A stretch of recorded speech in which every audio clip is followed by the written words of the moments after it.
ನಾನು ಈ ಸಿನಿಮಾವನ್ನು ನೋಡುವಾಗ ಕತೆ ಹೊಸದಲ್ಲ ಅಂತ ಅನಿಸಿದ್ರು ಡೈರೆಕ್ಟರ್ ಅವರು ಸ್ಕ್ರೀನ್ ಪ್ಲೇ ಆ್ಯಂಡ್ ನರೇಷನಲ್ಲಿ ಆಟ ಆಡಿರೋದು ಇಷ್ಟ ಆಯಿತು.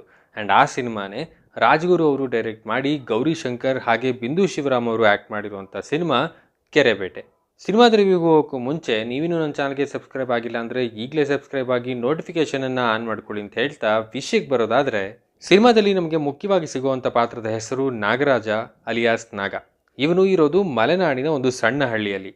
ಅಲ್ಲಿ ಸಿಗುವಂಥ ನಾಟಗಳನ್ನು ಕಳ್ಳದಾರಿಯಲ್ಲಿ ಮಾರಿ ಒಂದಷ್ಟು ಹಣವನ್ನು ಮಾಡಿಕೊಂಡು ತಾನು ನೋಡಿರುವಂಥ ಜಮೀನನ್ನು ತಗೊಂಡು ವ್ಯವಸಾಯ ಮಾಡಬೇಕು ಅಂದ್ಕೊಂಡಿರ್ತಾನೆ. ಹೀಗಿರುವಾಗ ಅದೇ ಊರಿನ ಒಳ್ಳೆಯ ಮನೆತನದ ಹುಡುಗಿಯ ಜೊತೆ ಲವ್ ಕೂಡ ಆಗುತ್ತೆ. ಬಟ್ ಹುಡುಗಿಯ ತಂದೆ ತಾಯಿ ಇದನ್ನು ವಿರೋಧಿಸ್ತಾರೆ. ಅದು ಯಾಕೆ? ಅದಕ್ಕೆ ನಿಜವಾದ ಕಾರಣ ಏನು? ಇವರಿಬ್ಬರು ಒಂದಾಗ್ತಾರಾ ಇಲ್ವಾ? ಸದಾಕಾಲ ಅವನನ್ನು ವಹಿಸ್ಕೊಂಡು ಬರ್ತಾ ಇದ್ದ ಇವನ ತಾಯಿ ಅವನನ್ನು ಕೊಂದು ಬಿಡಿ ಅಂತ ಹೇಳಿದ್ಯಾಕೆ ಅನ್ನೋದನ್ನೆಲ್ಲ ನೀವು ಸಿನಿಮಾಕ್ಕೆ ಹೋಗಿ ನೋಡೇ ತಿಳ್ಕೋಬೇಕು.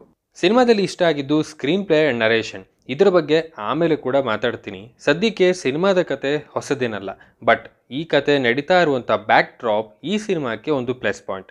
ಮಲೆನಾಡು, ಅಲ್ಲಿನ ಭಾಷೆ, ಆಚರಣೆಗಳು, ಅಲ್ಲಿನ ಜನ ಇರುವಂಥ ರೀತಿ, ಇವೆಲ್ಲವನ್ನು ತುಂಬ ಚೆನ್ನಾಗಿ ಬಳಸ್ಕೊಂಡಿದ್ದಾರೆ. ಆ್ಯಂಡ್ ಕಥೆಯನ್ನು ನರೇಟ್ ಮಾಡಿರೋ ರೀತಿ ಕೂಡ, ಯಾವ ಯಾವ ಪಾರ್ಟಿಗಳನ್ನು ಯಾವ ಪಾತ್ರಗಳು ನರೇಟ್ ಮಾಡಬೇಕು ಅನ್ನೋದನ್ನು ಆ್ಯಂಡ್ ಅದರ ಪ್ಲೇಸ್ಮೆಂಟ್ ತುಂಬಾ ಚೆನ್ನಾಗಿತ್ತು.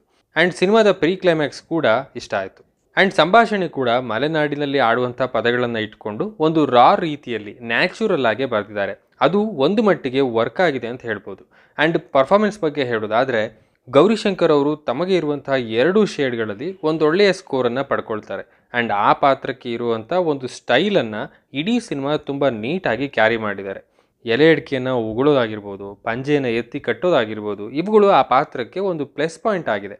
ಇನ್ನು ಬಿಂದು ಶಿವರಾಮ್ ಅವರಿಗೆ ಸಿನಿಮಾದಲ್ಲಿ ಒಂದು ಒಳ್ಳೆಯ ಸ್ಪೇಸ್ ಸಿಕ್ಕಿದೆ ಆ್ಯಂಡ್ ಅದನ್ನು ಅವರು ತುಂಬ ಚೆನ್ನಾಗಿ ಬಳಸ್ಕೊಂಡಿದ್ದಾರೆ. ಆ್ಯಂಡ್ ಗೋಪಾಲ್ ದೇಶಪಾಂಡೆ ಅವರು ಕೂಡ ಗರುಡಪ್ಪ ಅನ್ನೋ ಪಾತ್ರದಲ್ಲಿ ತಮ್ಮ ನಟನೆಯಲ್ಲಿ ಇಷ್ಟ ಆಗ್ತಾರೆ.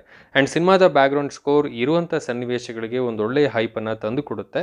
ಆ್ಯಂಡ್ ಸಿನಿಮಾಟೋಗ್ರಫಿ ಕೂಡ ತುಂಬ ಚೆನ್ನಾಗಿತ್ತು. ನೀವು ಸಿನಿಮಾದಲ್ಲಿ ಬದಲಾಗ್ಬೋದಿತ್ತು ಅಂತ ಅನಿಸಿದ್ದು ಸ್ಕ್ರೀನ್ ಪ್ಲೇಯನ್ನು ಇನ್ನೊಂದಿಷ್ಟು ಎಂಟರ್ಟೈನಿಂಗ್ ಆಗಿ ಹೇಳ್ಬೋದಿತ್ತು ಅಂತ ಅನಿಸುತ್ತೆ. ಆ್ಯಂಡ್ ಕ್ಲೈಮ್ಯಾಕ್ಸ್ ಯಾಕೋ ಕನ್ವೆ ಆಗಲಿಲ್ಲ. ಬಿಕಾಸ್ ಸಿನಿಮಾದಲ್ಲಿ ಜಾತಿಯ ಬಗ್ಗೆ ಒಂದಷ್ಟು ಮಾತಾಡಿದ್ದಾರೆ, ಅದಕ್ಕೋಸ್ಕರ ಒಂದಷ್ಟು ಘಟನೆಗಳು ಕೂಡ ನಡೆದಿರ್ತವೆ. ಸೊ ಅದಕ್ಕೆ ಸರಿಯಾಗಿ ಕ್ಲೈಮ್ಯಾಕ್ಸ್ ಬರಲಿಲ್ಲ ಅಂತ ನಂಗೆ ಅನ್ನಿಸ್ತು. ಹಾಗೆ ಒಂದು ಕ್ಲೂ ಕೊಟ್ಟು ಹೇಳೋದಾದರೆ, ಆ ತಾಯಿ ತನ್ನ ಮಗುವನ್ನು ಅದರ ಅಜ್ಜಿಯ ಕೈಗೆ ಕೊಟ್ಟು ಹೋಗ್ತಾಳೆ. ಇದು ಎಷ್ಟರ ಮಟ್ಟಿಗೆ ಆ ಕತೆಗೆ ಸರಿ ಹೊಂದುತ್ತೆ ಗೊತ್ತಾಗ್ತಾ ಇಲ್ಲ. ಇರುವಂತಹ ಸ್ಲೋ ಮೋಷನ್ಸ್ಗಳನ್ನು ಒಂದಷ್ಟು ಕಡಿಮೆ ಮಾಡ್ಬೋದಿತ್ತು. ಆ್ಯಂಡ್ ಸಿನಿಮಾದಲ್ಲಿ ಬರುವಂಥ ಪೊಲೀಸ್ ಪೋರ್ಷನ್ ಏನಿದೆ ಅದು ತುಂಬ ನ್ಯಾಚುರಲ್ ಅಂತ ಅನ್ನಿಸ್ಲಿಲ್ಲ. ತುಂಬ ಡ್ರಾಮ್ಯಾಟಿಕ್ ಆಗಿ ಬರ್ತಾ ಇದೆ ಅನ್ನೋ ಫೀಲ್ ಕೊಡ್ತಾ ಇತ್ತು. ಆ್ಯಂಡ್ ಕಾಮಿಡಿಯಲ್ಲಿ ಇನ್ನೊಂದಷ್ಟು ವರ್ಕ್ ಮಾಡಬಹುದಿತ್ತು. ಬಿಕಾಸ್ ರಾಕೇಶ್ ಹಾಗೆ ಚಿಲ್ಲರ್ ಮಂಜು ಇಬ್ಬರೂ ಕೂಡ ಒಂದೊಳ್ಳೆಯ ಪೊಟೆನ್ಷಿಯಲ್ ಇರುವಂಥ ಆ್ಯಕ್ಟರ್ಸ್ಗಳು. ಅವರನ್ನು ಇಟ್ಕೊಂಡು ಇನ್ನೂ ಚೆನ್ನಾಗಿ ಬಳಸ್ಕೋಬೋದಿತ್ತು ಅಂತ ನಂಗೆ ಅನಿಸ್ತು. ಇದಿಷ್ಟು ನನ್ನ ರಿವ್ಯೂ. ನೀವು ಈಗ ಆಲ್ರೆಡಿ ಸಿನಿಮಾವನ್ನು ನೋಡಿದರೆ ನಿಮಗೆ ಏನನ್ನಿಸ್ತು ಅನ್ನೋದನ್ನು ಕೆಳಗಡೆ ಕಾಮೆಂಟ್ ಮಾಡಿ ತಿಳಿಸಿ ಅಂತ ಹೇಳ್ತಾ, ಓವರಾಲ್ ಆಗಿ ಹೇಳೋದಾದರೆ ಮಲೆನಾಡು ಭಾಗದ ಒಂದು ಒಳ್ಳೆಯ ಕಥೆಯನ್ನು ಹೇಳೋದಕ್ಕೆ ಪ್ರಯತ್ನ ಮಾಡಿದ್ದಾರೆ.